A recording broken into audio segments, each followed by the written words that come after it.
तो last episode के and पे हमने देखा था कि हमारा योंग म्योंग जो था वो ग्रैंडफादर की बॉडी के अंदर से पॉइजन को रिमूव करता है, जिसकी वजह से ग्रैंडफादर उठकर बैठ जाते हैं। वो इजियोन को देखकर बहुत सा खुश होते हैं और साथ ही उन्हें धुंधला धुंधला वहां पर योंग म्योंग दिखाई देता है। तो उसे देखकर कहते हैं क्या तुम लॉन्ग रियोंग हो? लॉन्ग रियोंग, मुझे तुम्हें देखकर बहुत सा खुशी हुई। तो जब ग्रैंडपा को वहां पर सही होश आती है और उन्हें सही से दिखाई देना शुरू होता है तो हमारा योंग म्योंग उन्हें बताता है कि वो लॉन्ग रियोंग नहीं है। तो वो कहते हैं अच्छा तो तुम लॉन्ग रियोंग के बेटे हो और अब तुम फैमिली के हेड बन चुके हो। तो वो उसे कहता है हाँ अंकल, मैं यहाँ पर अब नया फैमिली हेड बन चुका हूँ। योंग म्योंग उसे कहता है कि मैंने इजियोन से सुना कि आप मेरे फादर का कितने ज्यादा ख्याल रखते थे और आप मेरे फादर के साथ कितने ज्यादा अच्छे थे और आपके पास वो बातें करने के लिए भी आया करते थे। तो वो कहते हैं हाँ मुझे लगता है कि मैं तुम्हारे फादर को नहीं बचा सका, लेकिन तुम्हारे फादर एक बहुत ही अच्छे इंसान थे। ऐसा बच्चा जो अपने फादर को ठीक से देख भी नहीं पाया, क्योंकि उस वक्त तुम अपनी माँ की गोद में थे, तुम अपने फादर के चेहरे को ठीक से पहचानते भी नहीं होगे और उसके बाद तुम्हारे फादर मर गए। लेकिन अब देखो जरा, तुम फैमिली के हेड बन चुके हो और तुम यहाँ पर मुझे बचा रहे हो जिसने तुम्हारे फादर की एक बार जान बचाई थी। वो सोच रहे होते हैं कि लॉन्ग रियांग तुम्हारा बेटा वाकई में मैच्योर हो चुका है और काफी ज्यादा बड़ा हो चुका है।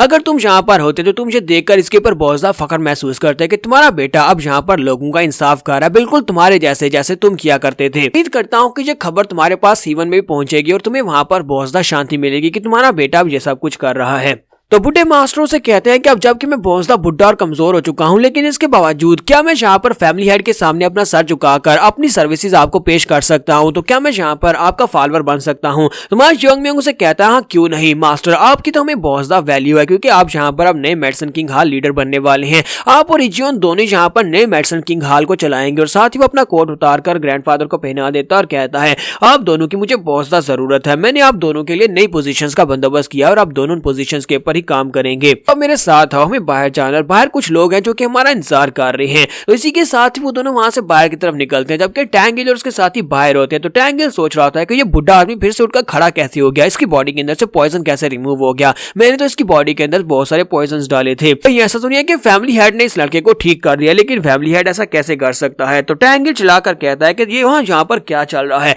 तुम लोग यहाँ पर आकर मर्सीलेसली मेरे लोगों को कैसे मार सकते हो? तुम बहुत ज्यादा जालिम लोग हो, तुमने यहाँ पर मेरे बहुत सारे लोगों को मार दिया। वो सोच रहा था कि अब मैं यहाँ पर क्या करूं। इस लड़के ने वहां पर सभी लोगों के सामने ग्रैंड एल्डर और सुप्रीम एल्डर दोनों का सर काट दिया और कोई भी इसके सामने खड़ा नहीं हो पाया। तो अगर यहाँ पर मैंने इसके साथ फाइट की तो फिर ये मुझे भी मार डालेगा। तो टैंगिल उसे कहता है कि लड़के क्या तुम्हें पता नहीं है कि यहाँ पर मेडिसिन किंग हॉल का काम क्या है? हमारा फंक्शन जो है कि हम लोग तुम लोगों को फंड्स देते हैं जिससे तुम लोग अपने टैंक लैंड को चला पाते हो और तुम लोग यहाँ पर हमारे एल्डर्स को मार रहे हो। लगता है कि तुम फैमिली हेड बनने के लायक नहीं हो, तुम यहाँ पर हमारी फैमिली को डिस्ट्रॉय करना चाहते हो, इसी वजह से तुम ये सब कुछ कर रहे हो। तुम्हारा योंग म्योंग उसे कहता है कि तुम यहाँ पर ये भी देख रहे हो कि मैं ग्रैंड एल्डर सॉरी ग्रैंडफादर को कहां से लेकर आ रहा हूं। मैं इस वक्त नोयोक से निकल कर आ रहा हूं, लेकिन इसके बावजूद तुम यहाँ पर मेरे सामने भोंदू बनने का नाटक कर रहे हो, जैसे कि तुम्हें पता ही नहीं है कि ग्रैंडफादर वहां पर उस जगह के ऊपर क्या कर रहे थे। टैंगिल भी इस बात से काफी ज्यादा घबरा जाता है। तुम्हारा योंग म्योंग कहता है कि तुमने अपने जो आखिरी अल्फाज कहने थे वो कह दिए, अब यहाँ पर तुम्हारे मरने का वक्त है। फिर साथ ही वो ग्रैंडफादर से कहता है कि ग्रैंड मास्टर क्या आप यहाँ पर कुछ कहना चाहेंगे, आप इसको कुछ कहना चाहेंगे?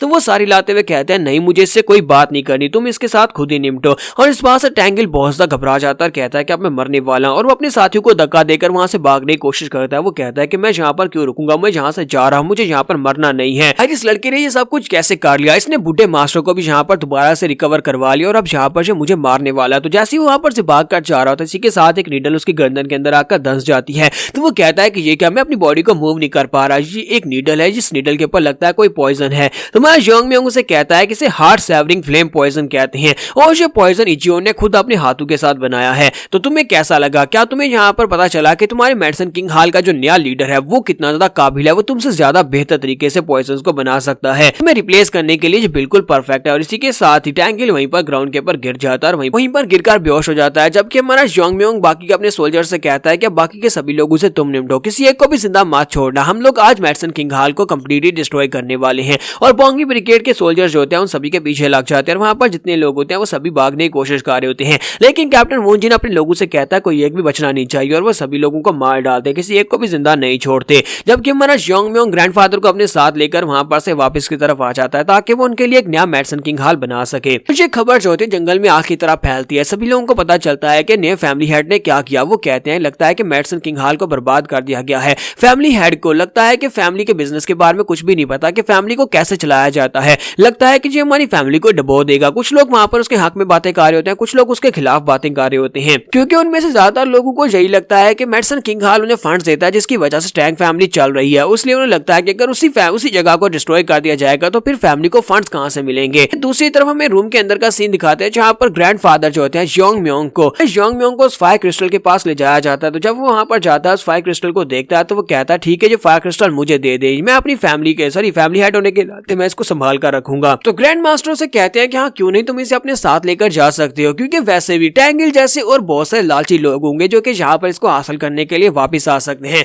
तो तुम इसे अपने पास संभाल कर रखो, हो सके तो तुम इसको यूज कर सकते हो। इसके अंदर बहुत ज्यादा पॉइजन है, मैं इसके पॉइजन को रिमूव करके कुछ दिनों के बाद तुम्हें डिलीवर कर दूंगा। तुम्हारा योंग म्योंग कहता है नहीं कोई बात नहीं, आप मुझे बस इसे ऐसे ही दे दे, इस पॉइजन का कोई मसला नहीं है, मैं पॉइजन को खुद ही हल कर लूंगा। साथ ही हमारा योंग म्योंग के मुंह के अंदर से लार टपक रही होती है जैसे कि वो पॉइजन को देखकर उसे खाना चाहता हो। ग्रैंड मास्टर से कहता है अगर तुम इसे जल्दी इस्तेमाल नहीं करने वाले, वैसे से अपने पास रखने वाले हो, तो मुझे लगता है कि इसे यहीं पर रहने दो, कम से कम मैं इसे सेफ रखूंगा। तुम्हारा योंग म्योंग कहता है नहीं मैं इसे आज ही जाकर यूज करने वाला हूँ, आप बस मुझे इसे दे दें। तुम्हारा योंग म्योंग वहां पर उनके पास है वो क्रिस्टल ले लेता है और उस क्रिस्टल को लेकर अपने घर वापस आता है। वहां पर वापस आने के बाद हमारा योंग म्योंग कहता है कि इसे देखकर ही पता चलता है कि इसके अंदर बहुत ही पावरफुल पॉइजन है। अगर इस पावरफुल पॉइजन को वेस्ट कर दिया गया, ग्रैंड एल्डर तो इसे वेस्ट कर देंगे, तो मैं यहाँ पर इसको वेस्ट होने कैसे दे सकता हूँ, मुझे ये पॉइजन चाहिए। और इसी के साथ ही हमारा योंग म्योंग उसके ऊपर अपना हाथ रखता है और इस पॉइजन को एब्जॉर्ब करना शुरू करता है। तो हमारा योंग म्योंग जो होता है उस क्रिस्टल के बाहर जितना भी पॉइजन होता है उस सारे के सारे पॉइजन को अपनी बॉडी में एब्जॉर्ब कर लेता है। वो कहता है ये तो एक बहुत ही पोटेंट फेरी पॉइजन है, बहुत ज्यादा पावरफुल पॉइजन है। मैंने सुना था कि ये एक मछली के अंदर से निकलता है, जो मछली लावा के अंदर रहती है, तो वाकई में इसी वजह से ये पॉइजन ज्यादा पावरफुल है। लेकिन मेरे पास जो फायर ड्रैगन पॉइजन है, हमारी फैमिली के 10 फेमस पॉइजन में से एक, वो इससे ज्यादा पावरफुल है, यानी कि वो बहुत ज्यादा स्ट्रॉन्गर है,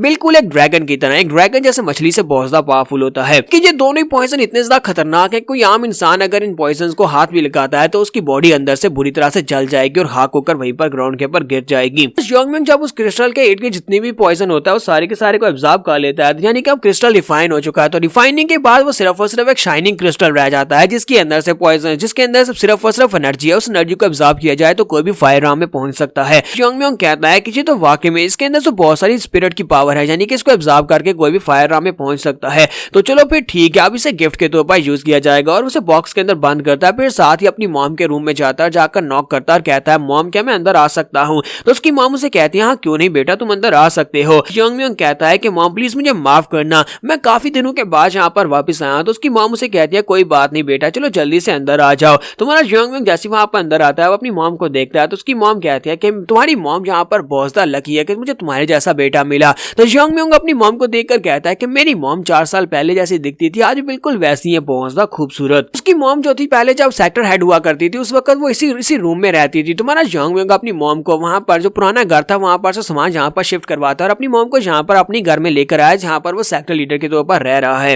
योंग म्योंग वहां पर सोच रहा था कि मेरी मॉम पता नहीं पिछले 4 साल से कितनी ज्यादा परेशान होगी। और इसी के साथ उसकी मॉम जो होती है बड़ी तेजी से भागती हुई आगे बढ़ती है और आकर उसे गले से लगा लेती है और कहती है मेरे बच्चे मैं बहुत ज्यादा खुश हूँ, मुझे तुम्हारे ऊपर बहुत ज्यादा प्राउड है, मुझे इस बात की बहुत ज्यादा खुशी है कि तुम बिल्कुल सेफ एंड साउंड वापस आ गए, तुम जिंदा वापस आए और मुझे इस बात की बहुत ज्यादा खुशी हो रही है। यहाँ पर हम लोग अपनी एपिसोड 34 का एंड करेंगे। नेक्स्ट एपिसोड में देखेंगे कि हमारा योंग म्योंग जो है इस क्रिस्टल को अपनी मॉम को दे देगा और उसकी मॉम जहाँ फायर आर्म में ब्रेक थ्रू करेंगी। तो एपिसोड की एक्सप्लेनेशन अच्छी लगी हो तो कमेंट करके जरूर बताइएगा और लाइक करना मत भूलिएगा। Thank you.